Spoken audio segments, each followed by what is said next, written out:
Warm welcome on a very warm evening to the second in a cluster of online events that coincide, as I'm sure most of you will be aware, with this year's UK Refugee Week. And as some of you will know, we do have an ongoing programme through the whole of the year, but it seemed particularly appropriate to organise, as I say, a sort of a concentration of events over the next week or so. So this is the second. In fact, the first one was on the Wedgwood family and the extraordinary work they did to help refugees, which was it's very much part of the story that Insiders Outsiders is trying to tell. And for those of you who perhaps don't know about the Insiders Outsiders project, and apologies for those who do, maybe I should just say a few brief words by way of introduction. It's a project that started off small and got gratifyingly large. It initially took the form of a year-long nationwide arts festival in 2019, 2020, to celebrate, but also to look more critically and in a more nuanced sort of way at the extraordinary contribution made by refugees from Nazi-dominated Europe to British culture across many art forms. Then COVID struck and, well, thank goodness, the festival was nearly over. And the obvious thing, like so many other people, was to go online. And I'm delighted to say that actually that gave the whole project a wonderfully rich and, fantastically sort of diverse afterlife, and this series of talks is very much part of that. Now, cutting to the chase, I met Liz at a conference at the V&A, which was absolutely fascinating. I think it was called the V&A and its Jewish Heritage, way back in November last year. And when I heard her short presentation there, I immediately thought she'd be a fine person to give a more extended talk on a related theme for Insiders Outsiders. So here we are today. You all know the ropes, I'm sure. Muted, I think you're all muted, like sort of obedient listeners.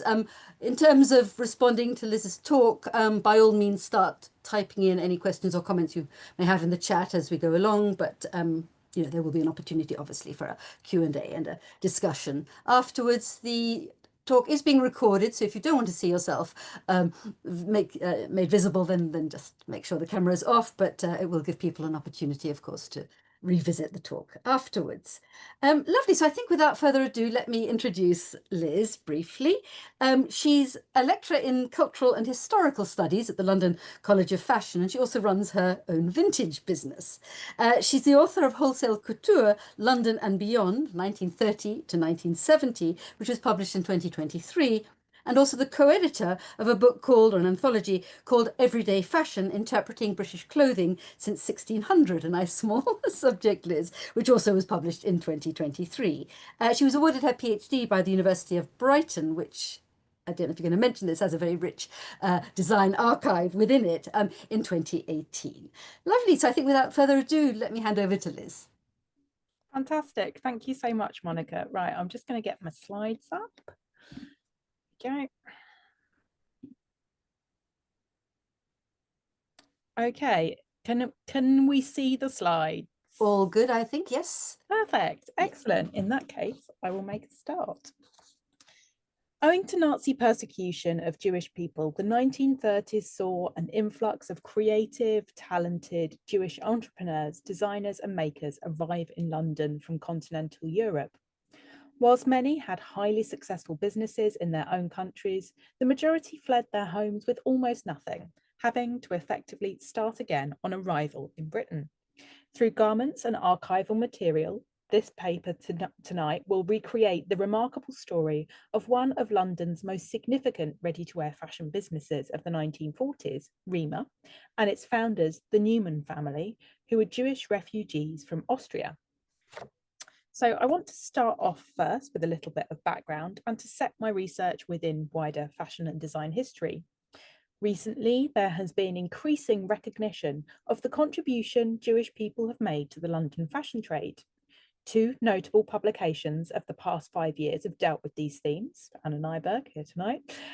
Book The Clothes on Our Backs, How Refugees from Nazism Revitalised the British Fashion Trade. And Bethan Bide and Lucy Whitmore's book, Fashion City, How Jewish Londoners Shaped Global Style. On screen here is an image from the associated exhibition curated by Whitmore and Bide, which demonstrated the dynamic and diverse representation of Jewish fashion professionals across the trade. One section of the exhibition, which you can see here, focused on wholesale couture.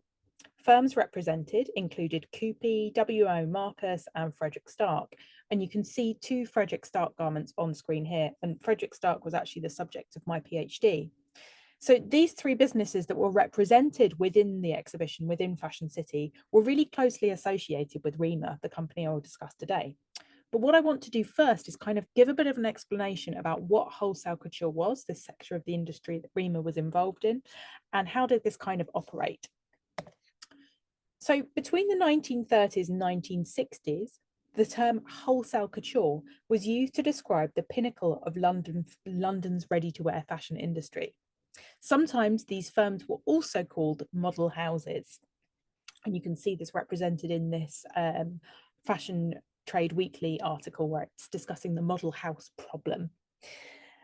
Companies within this sector were generally recognised as creating garments that were heavily influenced by Parisian haute couture designs.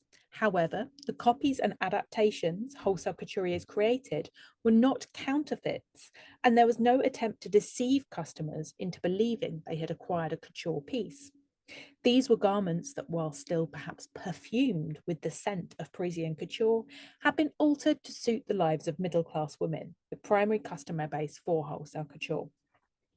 The methods of manufacture of these garments, however, was largely inspired by the American industry, who, by the 1930s, as wholesale couture really began to develop, had perfected large-scale ready-to-wear manufacture. Parisian design inspiration, American manufacturing techniques, and superior British fabrics and finishings helped to create the unique cocktail that was wholesale couture. And shared here are some archival materials pertaining to the difficulties in defining this sector with these kind of like oxymoronic meanings to its name.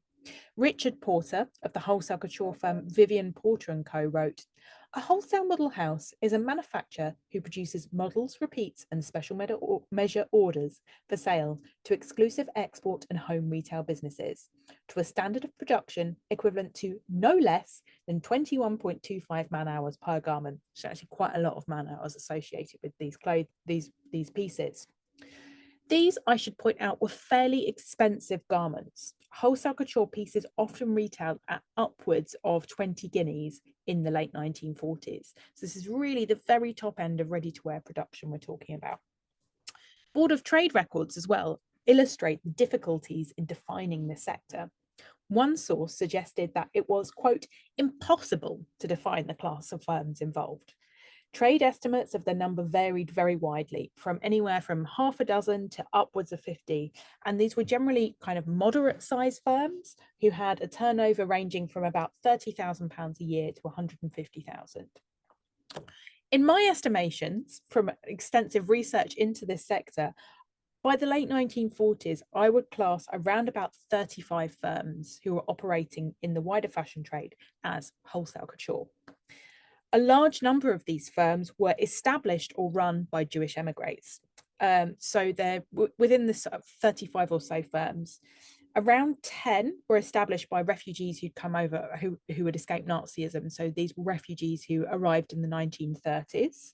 And about 15 to 20 of these firms were established by first and second generation Jewish émigrés who had arrived in London prior to the 1930s.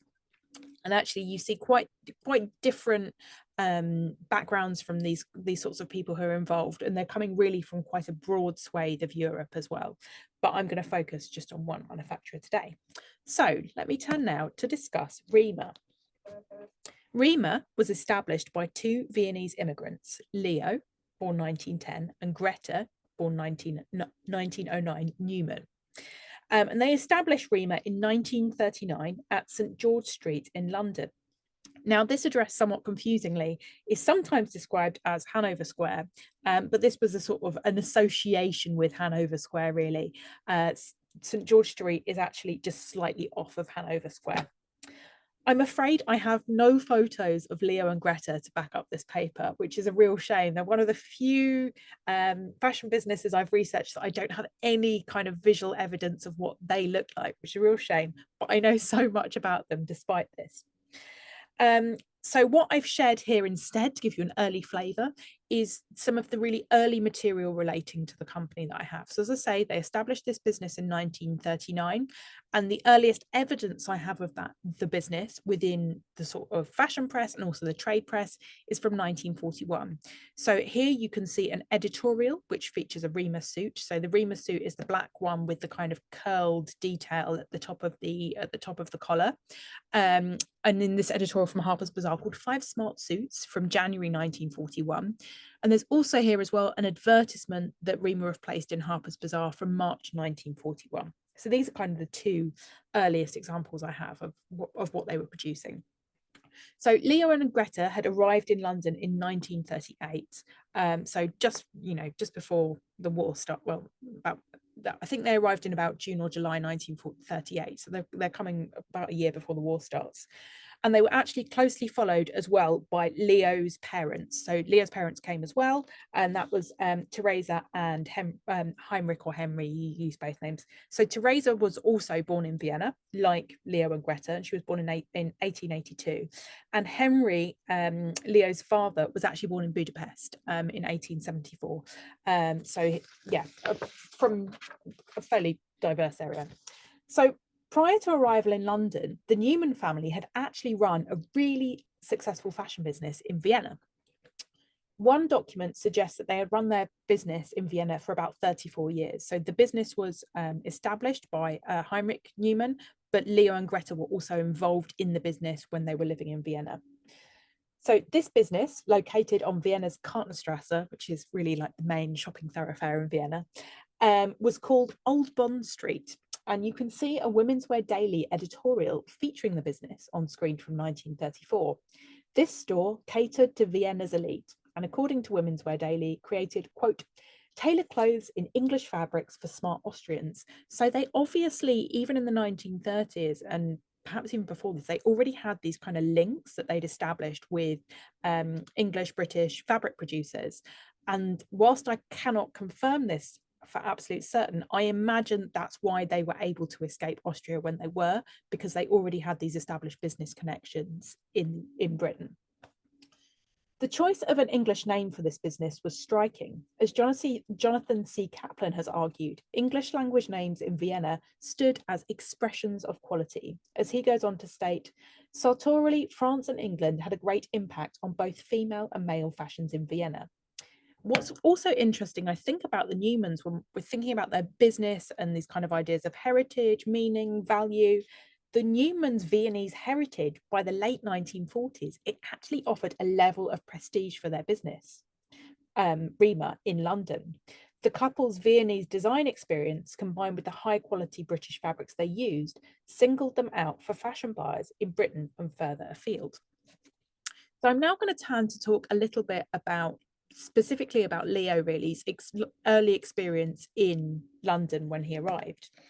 So much information regarding the refugees who arrived in Britain during the 1930s comes from the Aliens Department Internees Index. And you can see on screen here Leo's yellow card from this. This index provides detailed information about the men and women, primarily men, primarily German, Austrian and Italian, who were considered for internment in Britain during the war.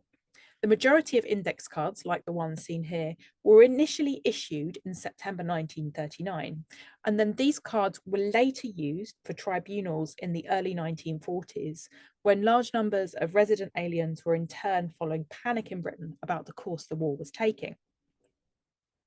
Many of those who were interned in early 1940 were Jewish refugees, like Leo, who had escaped the Nazis.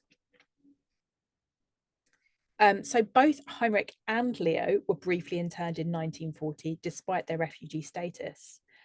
From the records of a police case, which I will discuss later, I know that Heinrich was interned on the 11th of June 1940 at the Onchen camp, I hope I'm pronouncing that right, on the Isle of Man, and was released on the 28th of August 1940. Leo was interned on the 1st of July 1940 at Worth Mill in Lancashire and was released on the 17th of September 1940. So both of them were interned only for about 6 weeks. So through something called the UK Holocaust map, which I've put a link to here, you can actually find out quite a lot of information about Wharf Mill, the place that Leo was interned. So this camp was in a former industrial mill in a very small place called Diggle, more broadly like Bury kind of area in Lancashire. And this was actually one of the largest internment camps in Britain. By 1940, this building, when Leo arrived, had fallen into ruin. Conditions were appalling, with broken glass and old machinery littered throughout, and oil covered the floors. The building was cold at night, and rain came in through the smashed roof lights. There was little sanitation, and the food was meagre.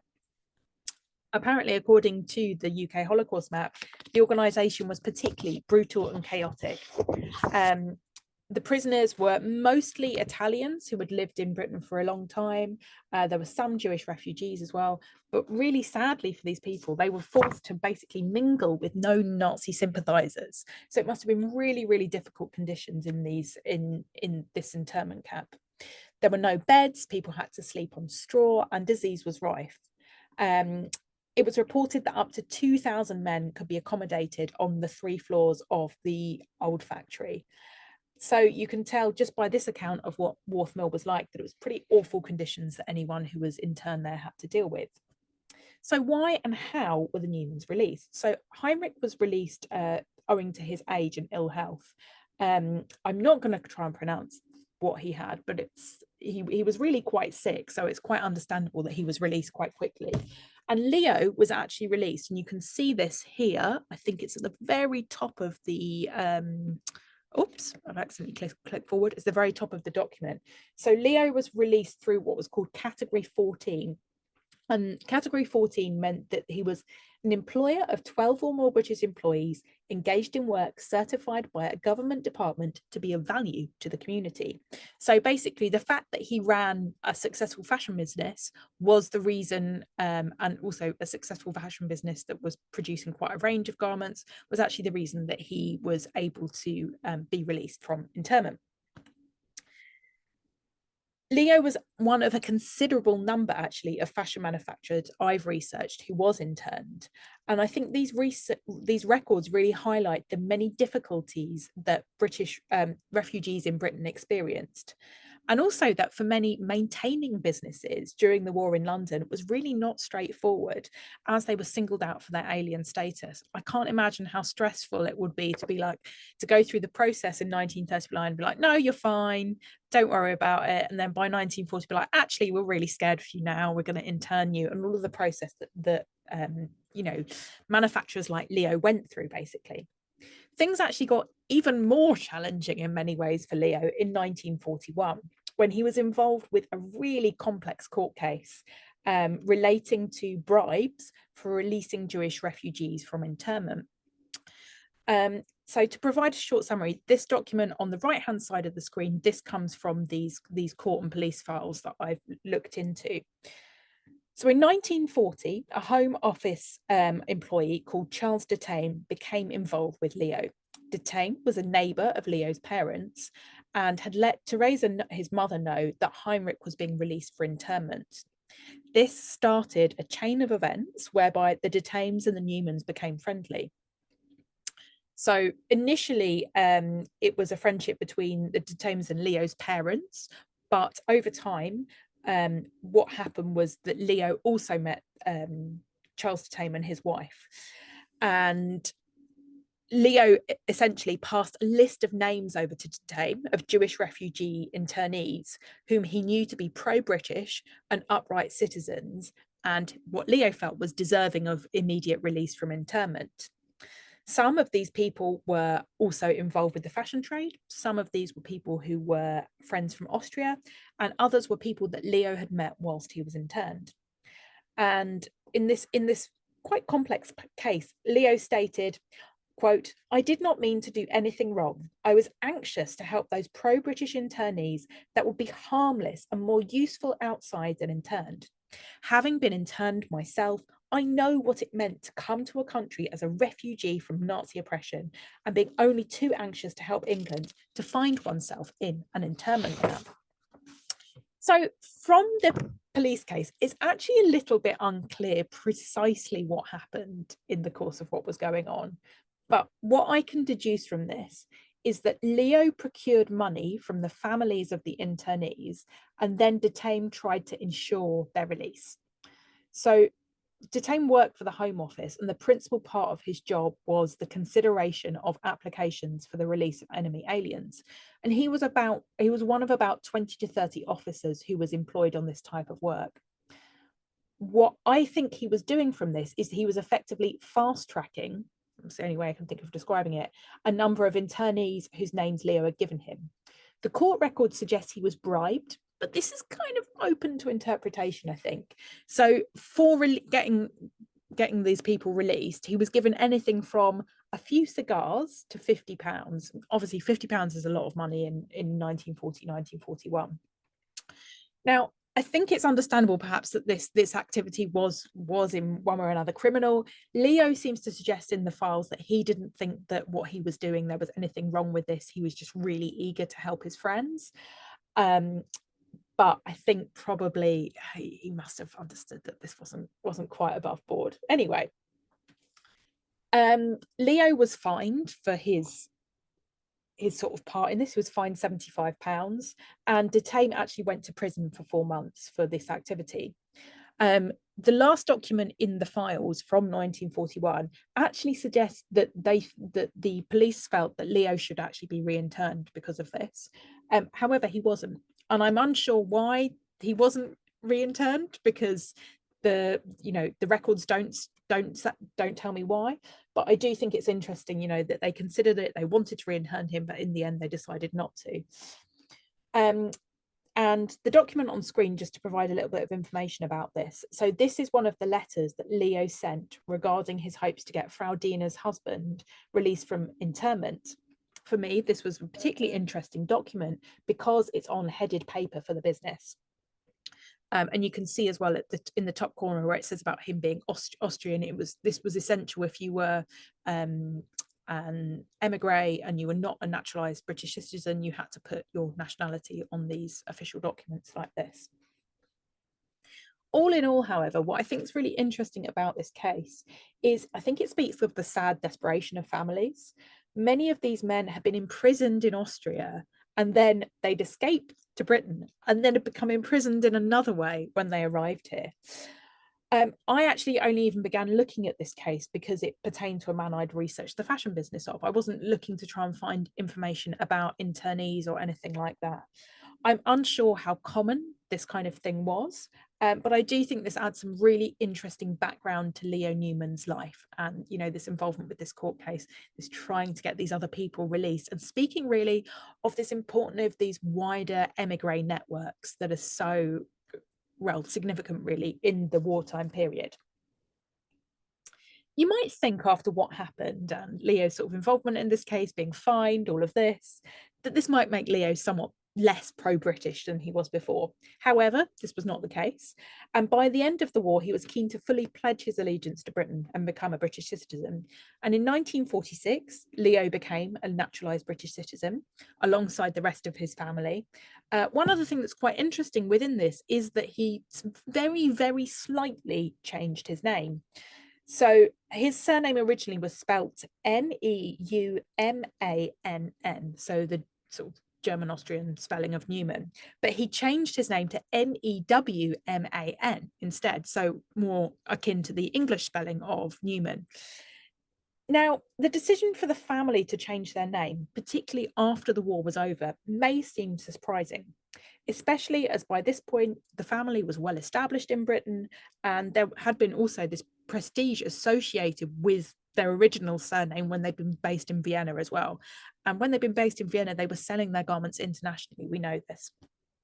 However, name changing amongst Jewish people, particularly Jewish fashion professionals, seemingly was really, really common and was still remained common after the war. The reasons behind such name changing were complex, and Kristen Fermaglich has written about these ideas of Jewish name changing in her book, A Rosenberg by Any Other Name. She suggests that Jews could change their name in order to assimilate into their life in a new country, in order to combat anti-Semitism, find jobs, or receive an education. Reasons for Jewish people changing their names were often individual, despite the practice being fairly widespread. In her research, Firma concentrates on Jewish name changing in New York, suggesting that name changing was an important and widely practiced phenomenon of American Jews, American, particularly New York Jews in the 20th century. My research has indicated that the same is exactly true in London. However, this kind of name changing did not typically mean converting away from Judaism, nor losing important cultural and religious ties. Whilst in some ways aiding assimilation into British society, it's equally true in London, as it was in New York, that rather than a step on the way to forgetting the past, name changing was part of Jewish people's ethnic networks, strategies, and values, a part of their ethnic identity and community, not an escape from it.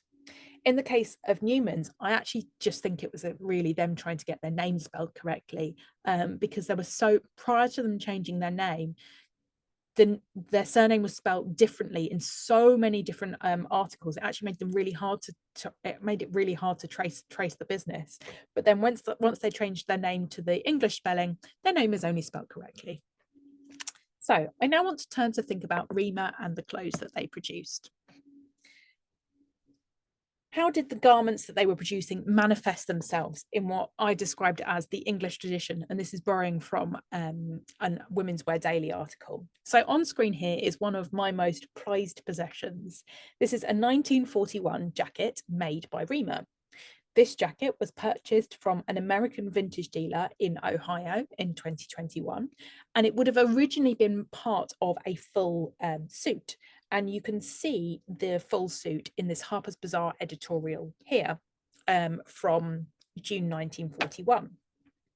The Harper's Bazaar editorial described the full suit as a chestnut tweed jacket with separate cape of checks in chestnut, grey and yellow, a pleated checked skirt. So this jacket was actually made for a special export drive to America in 1941. And it's really indicative of wider fashion trends of kind of the early wartime period.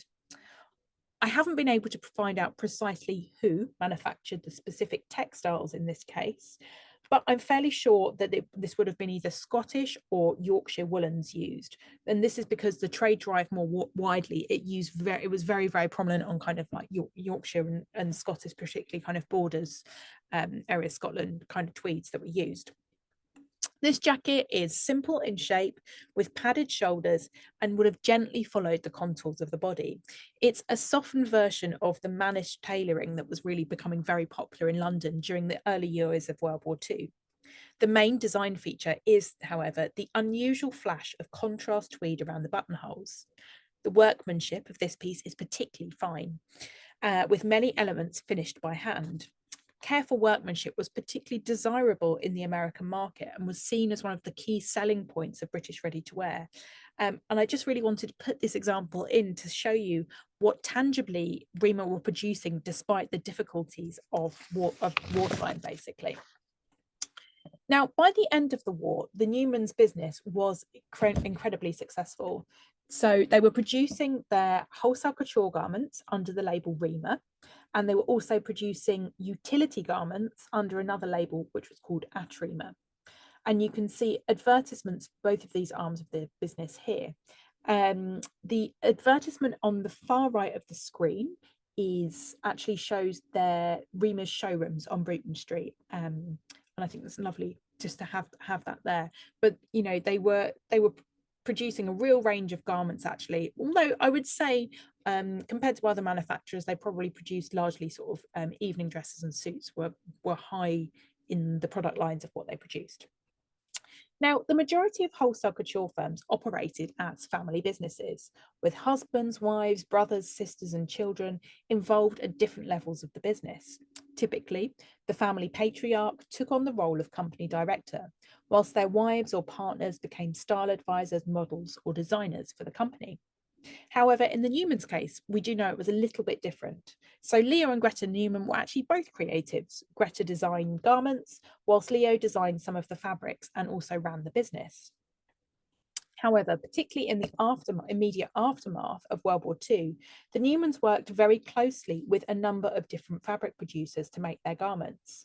And I'm going to share some beautiful and ingenious designs from Rima now, alongside highlighting some of the textile firms that helped to make these designs reality. So the two examples on the left-hand side of this slide both come from a trade journal called Fashion and Fabrics.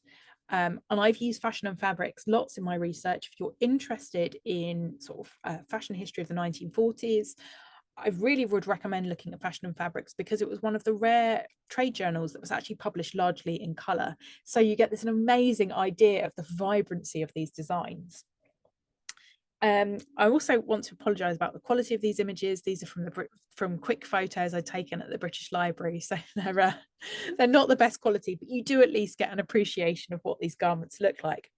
So firstly, at the top is an amazing two-tone dinner dress by Rima, and this was made in Rima crepe, which is like a sort of a moss crepe fabric, by William Rogerson Limited. And the dress below, I think, is even more interesting. It's this incredible dual-purpose dress in fine wool crepe. So this could have been worn just as is, as like a day dress, or with the addition of a full-length skirt lined in tartan silk taffeta, turning it into a floor-skimming dinner gown. Then I actually have as well on this slide one of only a very small number of surviving examples of Rima garments designed in the 1940s. So this coat seen here is made from wool, and it was designed in 1947, and it's part of the Te Papa Museum collection in New Zealand. The diagonal stripe of the coat is heavily woven into the high quality fabric, which despite appearances is not cut on the cross. The unusual inset panel at the front gives the appearance that it's being worn with a matching waistcoat underneath. However, there isn't one. And this was part of the collection of a woman called Marionette Hay, who was employed by the Wool Board to promote British fashions in Australia and New Zealand. And a few of her garments, most of which actually were wholesale couture, were donated to Te Papa. Now, Rima garments appeared in a number of editorials which discussed their close collaboration with various textile firms. This example seen here is from The Ambassador from 1948. And this one, which is my favourite one, is a little earlier from 1946. And you can see a couple of the different companies that they work really, really closely with. So included in here are W&E Yates Limited and Mellish Richardson and Co. Now, both of these firms were largely sort of producers of woolen textiles, although not exclusively. And Rima worked really closely with both of these companies. The Yorkshire Post actually ran a few articles which discussed how closely Rima worked with them. There's also included in this article a number of textiles which were from the company Asher, another Jewish émigré founded firm who Rima worked very closely with. And you can see that you've got two Asher textiles here, and then I've pulled out to show you what those two textiles are within collections of the V&A, and also at an exhibition that was held at the Museum of Decorative Arts in Prague in 2019. Now, the article suggests that one of the textiles is by Graham Sutherland, but I'm actually fairly sure it's not. I think it's a Gerald Wilde print. And it's the print that you can see there, the one that I think is by Gerald Wilde, is a really interesting print. Princess Elizabeth, as she was then, also had a dress made up in this fabric, although I think it was by one of the London couturiers that the dress was made up in rather than by Rima. Now, fashion is always a collaboration between textile and garment manufacturers, marketeers and retailers. Rima, as you can kind of see here, were not using exclusively Jewish fabric producers. However, they did definitely work very, very closely with Jewish-owned textile firms. I argue that a collaborative network of recent Jewish émigrés was particularly important to the re-establishment of the London ready-to-wear industry after World War II. Export was vitally important to Britain's recovery, and fashion was this really highly exportable product. Émigrés particularly had an understanding of what was desirably British from somewhat of a more outsider's perspective, potentially, and were well placed to capture export markets with their creations. I'll now just briefly discuss Asher, as they were another émigré run business, and I'm going to talk a bit about this lovely surviving dress. So Asher was established in 1942 by Lida and Zika Asher, who were refugees from Czechoslovakia. Zika's family had run a textile business in Prague. the Ashers began working closely with a range of both up-and-coming and well-established artists to produce textile prints for them in 1944. And by 1945, quite a few London wholesale couture firms, Rima included, were using their textiles. And so seen here is a dress in the V&A's collection. The dress is designed by Rima in a textile made by Asher, and the print of this dress is by Felix Topolsky. And I wanted to highlight this particularly because it's this real perfect marriage of these kind of multi-layered Jewish networks in place, because Topolsky as well was a Polish-born Jewish artist who moved to London in 1935. He was actually one of the first artists Asher worked with, and he produced a large number of designs for textiles for the company, suited to furnishings, dress fabrics, and scarves. And actually, Rima used a number of different Topolsky prints within their designs. So this Rima dress is amazing. I was actually really hoping before I did this talk that I was going to be able to go and have, I have seen it in person about 10 years ago, but I was really hoping to go and see it again at V&A Storehouse before this talk. However, for some complex reasons I can't quite go into, it's currently not accessible. So I haven't been able to see it again, and I was really hoping to have another close look at the print and the textile. But hopefully at some point I will, because the pictures I've got from 10 years ago are not very good. You can tell how much phone technology has moved on. Anyway, the Rima dress is amazing. It's cream in colour with this abstracted figures print, which is typical of Topolsky's style. And then it's accented with these little bursts of colour. The design of the dress has this unquestionable 1930s look to it, despite its post-war date. And this was really common in garments produced in 1946 and 1947. You often see in this immediate post-war period these kinds of designs with bias cuts, drape lines, and gathered details through shoulders, necklines, and waists appear in collections. The V&A catalogue suggests this dress is from 1947. This is possible, however, I think this might actually be from 1946. And you can see an advertisement here for Rima from 1946. Whilst it's possible the two dresses use extremely similar prints, Topolsky did, after all, produce a lot of different textiles for Asher. I can match various elements of Topolsky's reclining figures print across these three images, which is what suggests to me that this is what the textile is.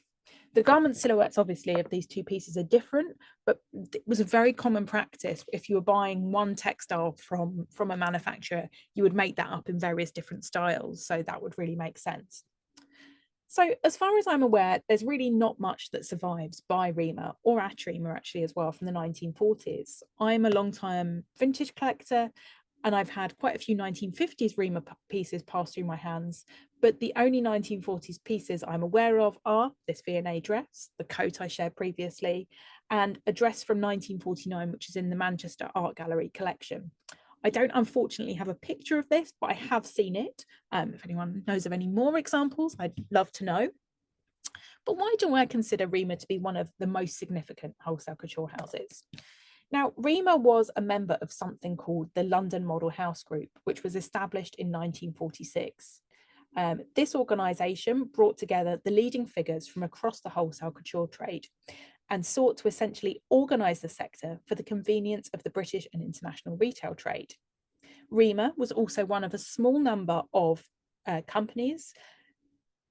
couture companies, that had their garments exhibited at Britain Can Make It in 1946, the Council of Industrial Design's exhibition of post-war design at the Victoria and Albert Museum. Now, what's shared here is actually just some of my favourite pieces that really speak of the amazing things that Rima made.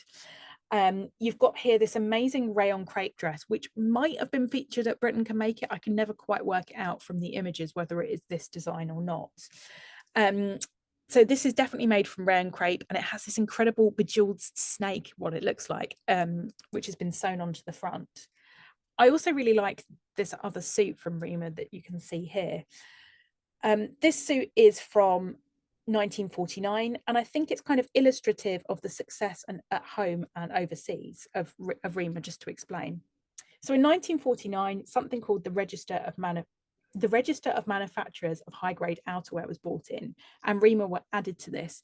And this is what actually the caption at the top of this page is alluding to, is this Register of Manufacturers of High-Grade Outerwear being brought in.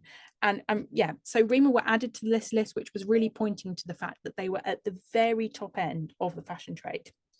The register was only very shortly lived, but it allowed manufacturers to charge higher prices for garments at a time when rationing was still in force.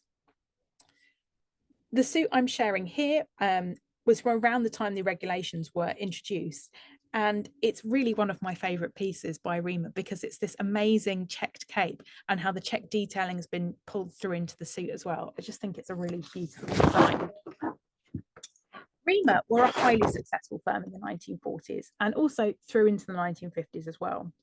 I think looking at them from the perspective not just of the garments they designed, but also the wider émigré lenses are vitally important. They remind us of the significance of immigration to our creative industries. Indeed, I argue that the London fashion industry needed these immigrants to be as vibrant and successful as it was in the post-war period. Jewish immigration was essential to the development of the wholesale couture trade, and without it, the sector simply wouldn't have existed in the same way. Prior to the 1930s, Berlin and Vienna were both recognised for their high-end ready-to-wear trade. Without Hitler's regime, it's likely that these two fashion centres would have continued to flourish, and the high-end ready-to-wear trade in London would have been less vibrant and internationally successful than it eventually became. A number of articles in the 1940s and 1950s recognised how important immigrants were for the sector. In 1951, The Economist suggested that the growth of wholesale couture since the pre-war years was remarkable, and its success was largely thanks to immigrants. My research more broadly has considered figures who arrived in London between the 1880s and 1930s, quite a large period, many of whom did so under extremely challenging circumstances. Some had to flee their homes for fear of persecution, others came to Britain simply just seeking a better life. Life was not necessarily easier for many of these people in London as well, and anti-Semitism was still rife in Britain during this period. The outsider status of many wholesale couturiers who settled in London did, however, help their businesses to flourish, able to recognise what stood as desirably British from their own perspective. It is arguably why many of these companies were able to export typically British designs with added flair so successfully in the immediate post-war period, like the designs that you can see here. These men and women created businesses in Britain which provided thousands of men and women with employment and ultimately helped transform the London fashion industry. While Britain had long since been a centre for tailoring, wholesale couture really helped to change the perception of British fashion in international markets. By the late 1940s, Britain was unquestionably recognised as a centre for high-end ready-to-wear fashion alongside bespoke tailored garments, thanks largely to Jewish immigrants like the Neumanns. To finish, if you want to learn more about wholesale couture, I would highly recommend having a look at my book, and there's a link through to it there. I only briefly mention Rima and the Neumanns. However, the book does uncover many more incredible stories of Jewish immigrant entrepreneurship in the fashion industry. Thank you. Thank you so much, Liz. That was wonderful. Would you like to stop sharing and then we can yeah, of spend the rest course. of the time talking? Good. I've seen a few questions already coming in. I've got lots of things I'd like to pick up on as well, if I may. Right. And we have in the audience, as Liz mentioned, Anna Nyberg, who's a well-known historian of, well, as you mentioned, the clothes on our back, the émigré contribution to the fashion industry, and also book publishing. I can't help mentioning that. So, Anna, I don't know whether you want to chip in at any point. Yes, I'm sure you do. First of all, I really enjoyed the talk. It was absolutely brilliant and covered such a wide range in a short time, but it was fantastic, and the photographs are a million times better than any I've ever been able to lay my hands on. Yeah, just two tiny things, and I'll come back after. Add-ons. Usher, as you said, were very important, and I just thought I would throw in, I don't know if I've told you this, but we have a contact, Monica and I, Lisa Mason, and she told me that the National Museum of Scotland has just acquired a huge amount of the Usher archive. And so we look forward to, in Edinburgh, there being a fantastic perhaps not as good as it was in Prague, but because it was really amazing. But yes, it's a really big an exhibition in the near future once everything's been archived and so on. And also just to chip in the ambassador, we didn't have time to cover that as well. The ambassador itself was a refugee project founded by Elspeth and Hans Juda. I was lucky enough to interview Elspeth Juda. She lived to be a great age, over 100. And they founded the ambassador really to support British export. And they made a fabulous job of it. The magazine itself is wonderful, and I'm sure Rima featured quite often in it. So yes, I'll be quiet so that people can ask their questions too. Great. We have a very specific question from Jane. Do we know what happened to Greta's parents? Did they manage to escape elsewhere? So I have done so much digging to try and find out about her parents, and I can't find any evidence which suggests to me that no, they didn't escape. Yeah, that like it. I can find records of their birth, but nothing about their death. So yeah, I really don't know, unfortunately. But obviously, as you know, the Neumanns, because it was this family-run business, I know that they were producing things in British textiles in Vienna in the 1930s. So they had that way out in a way that so many other people didn't, and I'm sure that's what enabled them to come to Britain in 1938. No, it's a more general, really important point that actually it was those contacts that were all important when it came to the crunch, and that in a way meant almost automatically that we're talking about a middle class immigration rather than those less privileged and affluent. Yes, indeed. I'm interested in lots of things one might say, but can we focus perhaps on the internment episode? I happen to know quite a lot about Worth Mills for reasons I won't go into, except I have actually looked quite a lot at the whole really very murky episode of, the internment of so-called enemy aliens by the British government after the end of the Phoney War in the spring of 1940. And indeed, while I just think about it, on the Outsiders YouTube channel, for those of you who'd like to pursue that, there is actually a whole subsection on internment about music and about the extraordinary creativity on lots of different fronts actually that flourished against all the odds in internment. But Worth Mills is an interesting case. Now, are you saying, and are you sure that Leo actually was released from Worth Mills, that he didn't go on anywhere else? Because Yes, I think it's quite unusual. Yeah. And also in saying that, the files don't say that this Charles de Tame character had anything to do with Leo's release, but perhaps he did. Like it does, because I know exactly what you're saying. It wasn't this. If you went from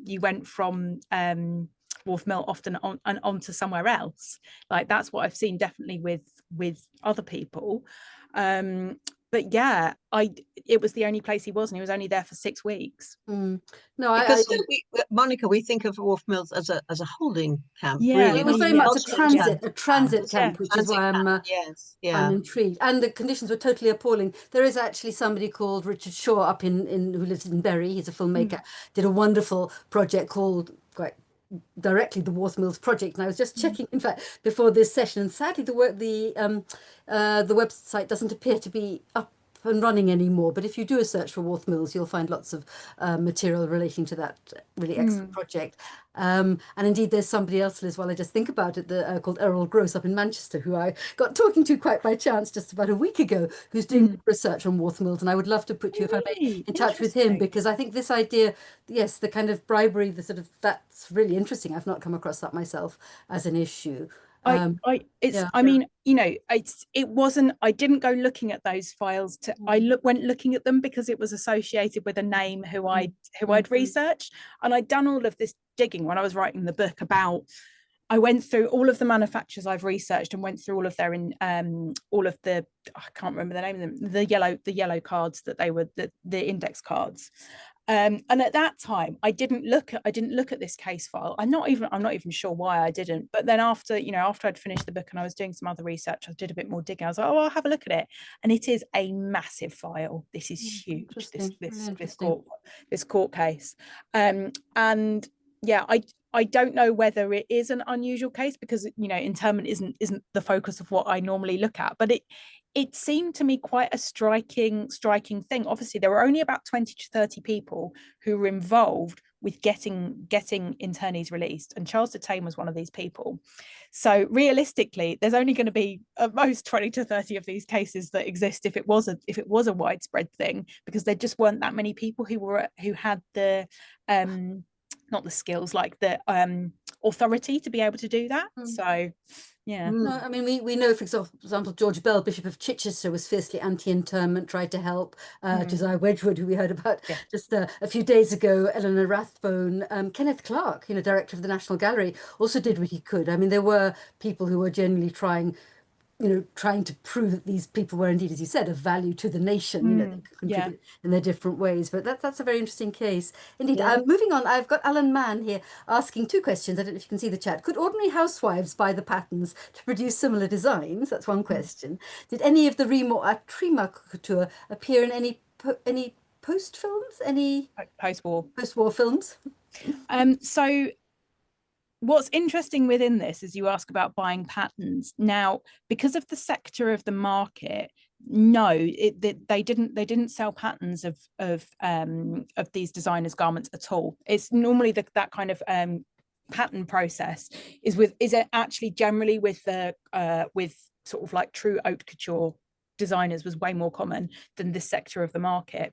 That being said, Frederick Stark is the only manufacturer I am aware of who had any of those kind of pattern producing agreements in place from this sector, but his was like really boring things, like he did this pattern about producing aprons, so I was like, whatever.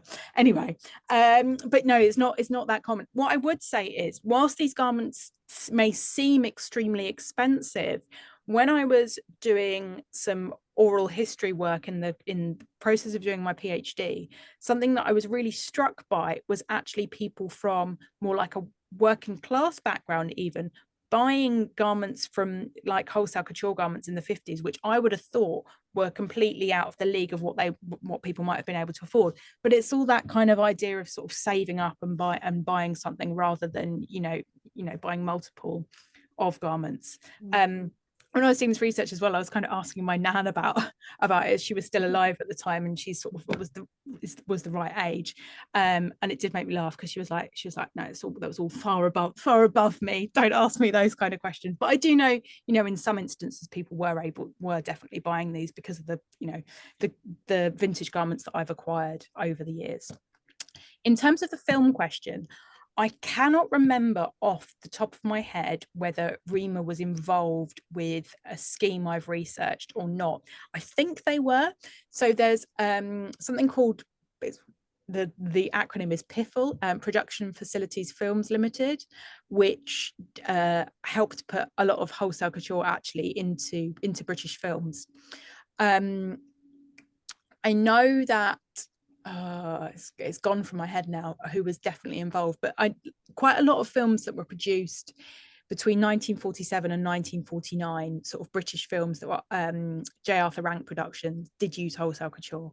But as I say, I can't remember off the top of my head if Rima were one of the companies who were involved or not.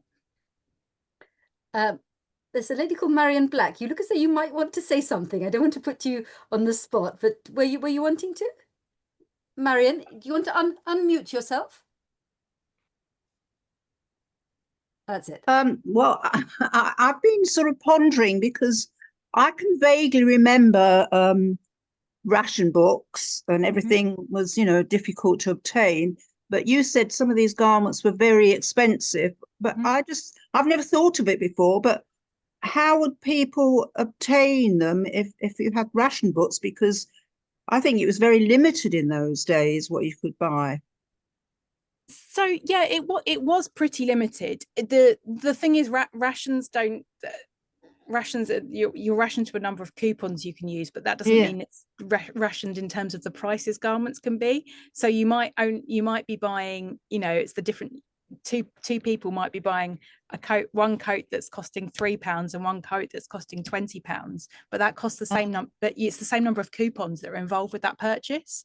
So I see. Didn't know so I that. think that's where that kind of comes in. But you know, that's why it was difficult for these companies in the immediate post-war period, when obviously the war's over, you're like, oh, okay, great, you know, everything's opening back up again, but you're still under you're still under rationing. It's still hard to buy products, and it's why export is so important, because where a lot of these companies are making their money is by exporting their products.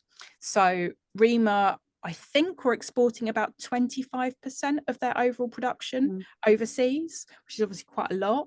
And that was where the real money was to be made, particularly if you exported garments to America. You could sell them for so much more money that it made it a really sort of positive thing for companies to do, basically, was to sell overseas. Thank you. Would anybody else like to ask anything or comment? I had a question about the designers. You didn't mention design specifically, except that Greta herself designed a lot. Were there other designers involved? So there likely would have been. However, there is nothing in any of the trade press where a specific designer for the business is mentioned. I only know that Greta and that Leo designed some of the fabrics. That's fairly common.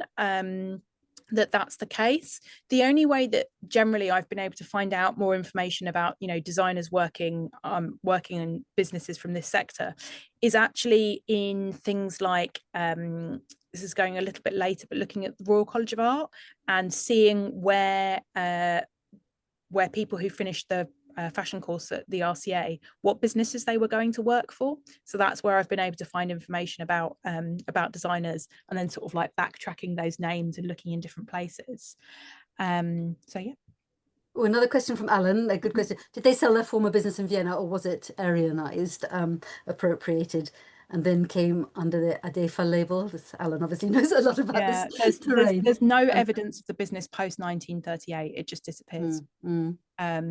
So I don't really know. From what I've looked, like, it, you know, there's something else on that same address on Cartmanstrasse straight away. So I don't know whether what exactly happened to it, but it doesn't appear that the company was Aryanized in like the standard way, because the company just, it ceases to exist.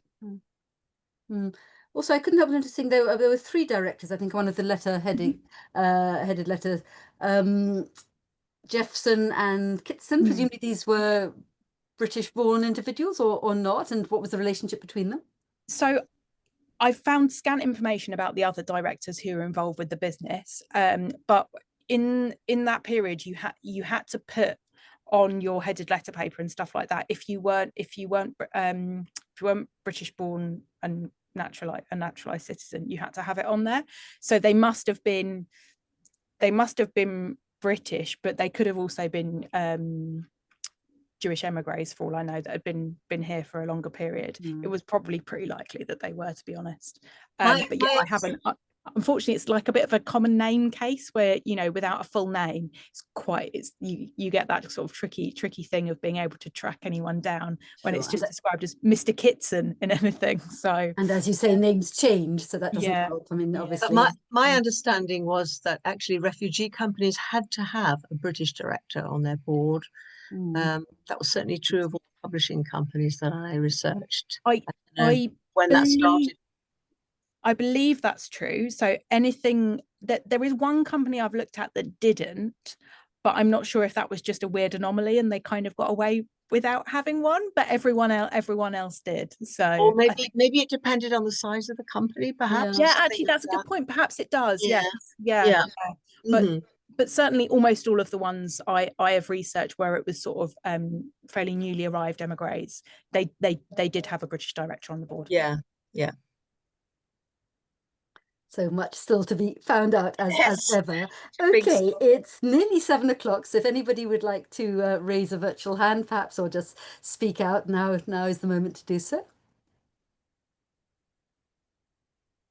No. Are you planning to publish this, Liz? I mean, you've mentioned that they feature briefly in your book, but not in any great detail. Yeah, they, as I say, they feature brief. I mean, there was a sort of a potential maybe journal article or something that might come out of the back of what I was looking at the V&A, but honestly, possibly not. The internment stuff was all quite new that I'd looked at, and that's like the most exciting thing. And I really hope to speak to some people who have more expertise in this specifically to find out how unusual or not this case with the bribery was. I think it's unusual. I would think so too. We've done a lot of research on Mm. internment in our circles, and I don't know about it. I'm trying to ask my colleagues if they've heard of it. Very interesting. Yeah. Very interesting. Good. All right. So I think it's probably time to draw things to a close. I'd just like to mention, if I may, well, I mentioned the YouTube channel. This recording will indeed be uploaded there once it's been trimmed a bit, but within the week for sure. But do go if you're interested. You know, there's a pretty, though I say it myself, a rich resource there, not just about internment, but about countless other topics, but all focusing on this rich contribution, and indeed those who helped, and indeed second generation and sometimes third generation's responses to their families' often extraordinary histories. So do check it out. If you would like to subscribe to the newsletter so you can be kept informed of future events, then do go to the insidersoutsiders.festival.org and any page. But if you scroll down on the homepage to the bottom right, you can sign up in the blink of an eye to be kept informed. And if I could just sort of closer to home, if I could just mention the events that are coming up in the very, very near future. Next Tuesday, we have a talk by somebody called Hepzibah Yohanan, great name, on a not very well-known Manchester-based artist called Keto Shuftan, who sounds very interesting, and I certainly look forward to that very much. Then on Thursday, we have a talk by a young man called Hugo Max, who's actually a fourth generation, I think I've got that right, so-called fourth generation or descendant of a Jewish refugee. And he's recently produced an artist book and actually a series of films called the Kosher Giraffe Trilogy. And I will not give away the significance of that rather curious name. But actually, he was particularly intrigued, again, tying up with internment by his great-grandfather's experience on the Isle of Man as an internee. So it all connects. And then last but not least, on Monday the 30th, and then there will be something of a lull over the summer, but on the 30th, we're going to have a more extended event, which will be the formal launch event for a new book about Glyndebourne. Again, the quintessential, Englishness of Glyndebourne. No, not at all. Which focuses on the extraordinarily important, indeed crucial role played by the refugees, not all of them Jewish, but certainly anti-fascist, in the formation of that iconic British phenomenon. So that's on on Monday the 30th. Lovely. We have lots of thanks coming in. Just last look. No more questions for the moment. Okay, lovely. Liz, thank you ever so much. That was really excellent and most interesting. Thank you everyone for being here. Anna, likewise, thank you very much. And Anna, incidentally, I must mention, she has a book about the history of Thames and Hudson coming out towards the end of the year, and will definitely, if I have anything to do with it, be giving a talk for Insiders Outsiders probably in December. Lovely, good. I hope to see some of you again at future events. Thank you so much. Thank you. Goodbye. Bye.